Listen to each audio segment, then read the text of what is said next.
Today is the 16th day of the month, and I'm going to do a little video on the number 16. First, I want to show you, I got cats all in one place. Has a number 7, and 7 is very much connected to the cats. That's why 7 is K2 stone, cat's eye. So I'm going to talk about it in this video here briefly. So number 16, let's talk about it. 16 is a number associated, so it's written 16/7, or you say 16/7. This would be helpful for people who are born in the 16th, or you know somebody, or maybe have a 16 life path. 16 is a number that some people are scared of because it's considered the number of loss, especially loss of a loved one. It's the Tower card in tarot.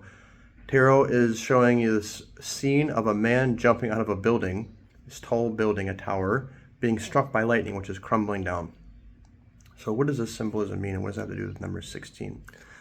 Well, if you watch my past video, you know that I have there's something called snap analysis. So we see that this digit sum is a number 7. So immediately we know that the two compounds, the relationship between these two, they are two opposites. Because when you see digit sum of 7, these are two numbers that are functioning in very, very different ways. So what is it in 16? Well, 16 here, the number 6 is the director.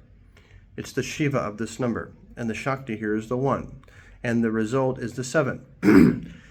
So 6 is about selflessness. It's about community.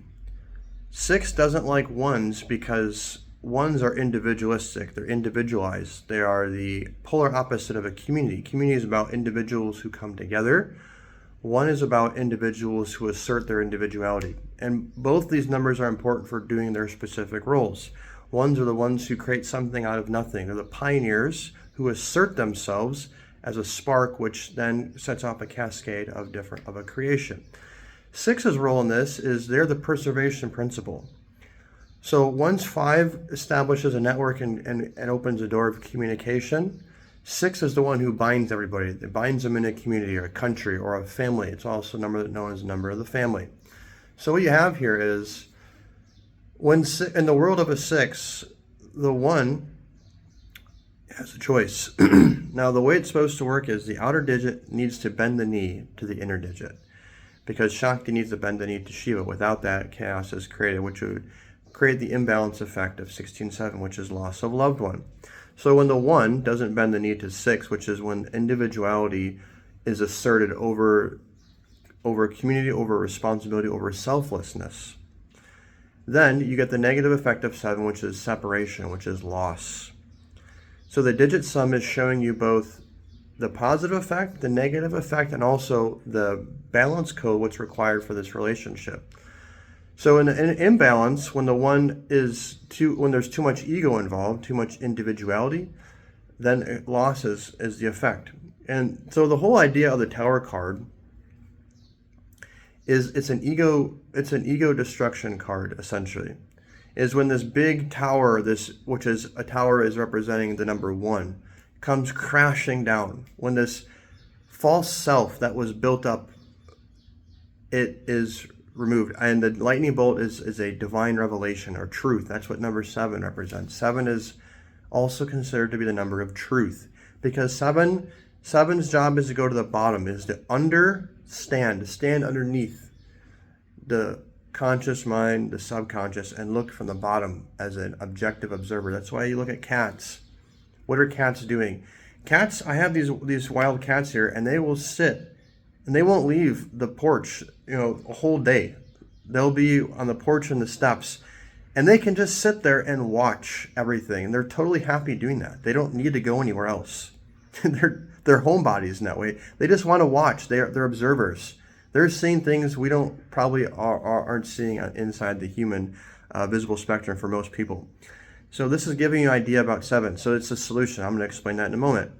So what this number is teaching is that the individuality has to be surrendered to the needs of the community, the needs of the family, or to selflessness.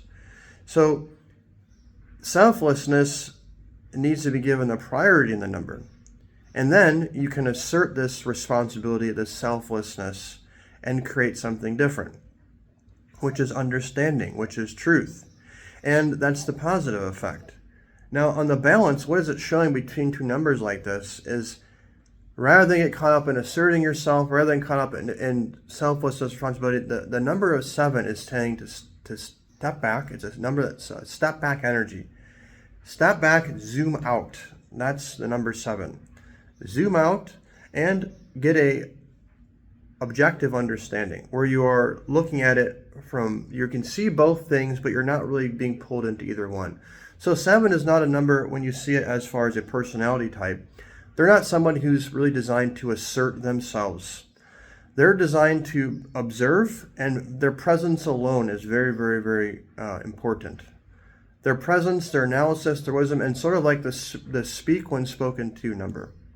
If someone has, your presence alone will pull people in, because 7 has a magnetic pull, because 7 is designed to pull the energy from the outside and pull it inside, to look at within. It's not an externalized number. It's a number that pulls. So 7 energy will pull people. It's supposed to pull your focus on a microcosmic level, will pull your focus to start looking at the internal world as the cause. Because when you're understanding existence, we know that the outside world is the effect. And 7 is the one that will show this to you. It will take you to the bottom of your consciousness. That's why 7 is associated with the sages, the seers, and like this. It's a number that's associated with the mystics, because it's very much like that. 7 on the, in extreme imbalance can be a renunciate, where it will renounce the world. It sort of has this energy where it can create a separation. It'll dichotomize. It'll cut off the outside world, and the whole inside world becomes a sole priority. When reality is they have to work in both worlds. Where if the 7's real gift is to be able to understand the source of progeny, how creation happens. And from that transcendental perspective, they can get power, because 8 comes after number 7. So in the case of 16, this is a number where if you try to assert your individuality, if you try to lead with your ego, and you try to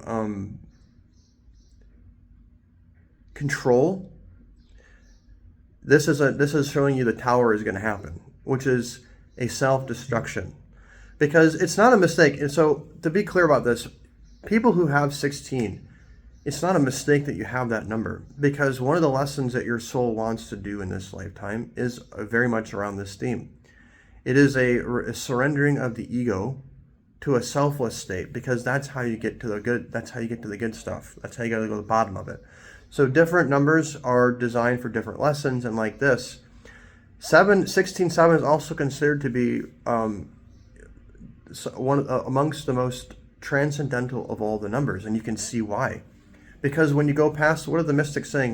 The ego, and I say ego very importantly, it's to make a distinction. Ego is not bad. Ego is the director. It's the king. It's the one who takes the source potential and it directs it. Ego in the sense of, I would say, arrogance and imbalance, where it's too much ego and it's inconsiderate. It's not considering everything else. It's so obsessed with itself and so narcissistic that it has completely cut itself off from the actual reality, the subconscious, the unconscious, the connection between inner and outer, that people in front of you are you, like this. And it's interesting because I'm reflecting on this energy today. I've always paid attention to astrology, and now I'm starting to do with numerology as well. I had a situation today. I was at the coconut stand. This is the 16th. And I'm at the coconut stand, and I start getting it. This woman, comments on me, says, "Hey, you look like Freddie Mercury," and that's how the conversation started. I said, "You're like the 4th person telling me that recently." And somehow or another, we started talking about politics, which is just, a bad idea, generally speaking, especially with certain people. And it became very clear to me this woman wasn't really interested in the truth. She just wanted to argue. She wanted to debate.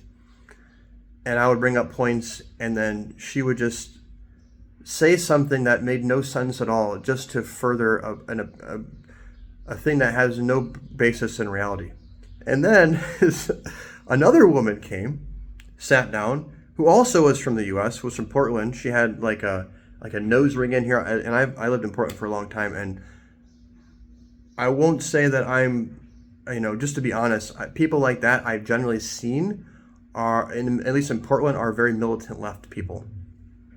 Sure enough, she sits down, she jumps into the discussion, And what do you think she's promoting? She's promoting this militant left ideologies and perspective. I won't go too much in the conversation because I don't want to trigger too many people because politics is very, very tricky like this.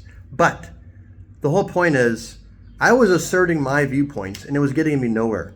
These women weren't having it. They weren't really having any, their whole discussion wasn't really based in reality. It was more of this very, very delusional, I would say. What it should be, it's not, but it's not what it actually is. That kind of vibe. And so I'm here sitting here and I was looking at the number 16 and remembering that today's 16th, and it kind of encapsulated the energy of the day, which is the 16 energy. When it doesn't matter necessarily how right you are. It's not necessarily about that. It is you have to surrender, because when what happens is if you try to assert yourself with 16 energy, it can create a loss. So your job isn't to assert yourself. Your job is to be take more of a stance of an observer and a witness.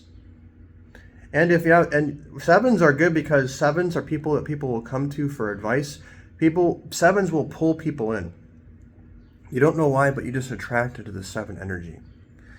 And somehow or another, they because you're understanding, you have some sort of understanding because of the way your energy works, that some other person will need. Now you're saying, well, I'm not born the 7th, I'm not born the 16th, the 25th. That's true, but you may have 7 energy in your birthday. There's so many different energies that are in your birthday. When you look at your month, your year, the day, how those interact, the digit sum of your month and your year creates your emotional stance, and then there's also different reactions. So you may have 7 energy embedded in your chart, just like I do. I don't have a 7 energy it's not my birthday, it's not my month, it's not my year, but I have a 7 energy where my mental strategies position is. And so 7 is very much how my mind works on the inside. And when I looked at numerology and Chaldean, I started studying this, I started to really connect a lot of dots. When I look back at my life, I said, oh my God, this makes total sense. So all that to say, 7 energy. 6 is about responsibility, selflessness, community. 1 is about asserting oneself. The 1 has to bend the knee to this. And if it doesn't, there will be a loss that will happen. Well, it will be separated from a community, separated from family, separated from people who are part of your group, your friend group. It could be a death. It could be just a separation. It's an argument or something like this, because 7 is a energy that breaks things down. 7 energy, that's why it's not recommended to work out under 7 energy, because you can get injuries, because 7's energy is about breaking things down.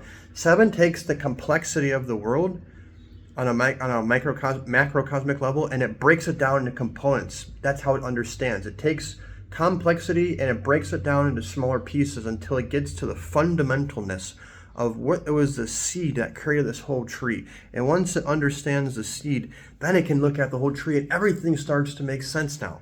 This is how 7 energy works. Now, this manifests not just mentally, but physically as well. It's not a good day because the energy that breaks things down can actually break down the body in this particular way. So it's not recommended to work out or do stuff like this on 7 energy. 7 energy is a good day for study. It's a good day for reflection, introspection, intention of understanding a problem or something you want to create in a better way, because 7 energy will be very, very supportive of this. It's not a day to assert yourself. Now, if you look at the 16-7, this video is getting around, but I'm just going to go for it. If you look on the outside, how the 16-7 is supposed to operate, it's a 71-8. So when the 7 energy, which has the effect as modulating the outer structure of this, the way that the time flow is supposed to be going, it's showing that in the world of asserting oneself, you need to step back. Take a step back, and this is going to give you power. When you are asserting yourself, but in a way where you are asserting your understanding, asserting your reflections, asserting your observation, that's going to give you power, because 8's a number of power. So that's how it's supposed to work. You're supposed to be very, very observant and vigilant, and when you're looking at things, you're not getting caught up in the stories. I'm not getting caught up in the politics. I'm not getting caught up in the emotions of the emotional charge of the conversation. 7 is about seeing, oh, look at the emotion there. Look at this. It's kind of like outside of the box, looking in. You're kind of looking in, and this is how the 7 energy works. It's how it's supposed to work. And this will give you power on the outside. Now, internally, The 7, when it interacts with the 6, it is showing that you are in a world of responsibility and selflessness, just to pay attention. Don't get caught, don't get pulled into trying to be like the 6 energy can be like martyr, where you're wanting to making sure it's perfection. Everything's in the right place. Everyone's happy. That's not what this is supposed to do. You're supposed to think in ways where you're being very observant of how responsibility is supposed to work, how selflessness is, and just paying attention to this. And it creates this effect of a 13/4, which is an individualized expression and new ways of an innovation. So 16/7, in short, has a very good skill for creating having innovative thoughts. And these innovative thoughts are born out of their understanding. When they're paying attention, they can think in very innovative ways. Now, 13/4 is the death card, because this number 16/7 knows what to remove to create better optimization, to create better structure, to create better systems. So they will think in a very structured way. They like to have a good structure, an organization. They want to be organized in their thoughts. And this organization is what allows them, is the foundation that allows them to think in innovative ways, that allows them to connect the dots between where they're at and then organizing it. And then once they organize, oh my God, that's how this works. That's how they're designed to think. So this is a brief analysis on the number 16. There is a tremendous amount more of information that can be unpacked from number 16. This is very brief in general. And also a little bit about the 7 energy as well. So if you have 7 energy in your chart, if you want to find out if you do, if you'd like to have a reading or some sort of analysis, I am offering that now. I have just completed my master's certification. I'm so excited about it because it is such a joy to study numerology and to practice and to share it with our people. It's a key that really can help you understand your life, what you're supposed to be doing, where your pitfalls, what are your compensations you're compensating for, all that stuff. It makes it so much easier to navigate and operate. Leave a comment under this video if you're interested in more. Also, I recommend the source numerologistpro.com. Fantastic source for Chaldean numerology, which is my main focus. And if you found anything in this video useful, give it a like. And that's all for now. Wishing you the best. Talk to you next time. God bless.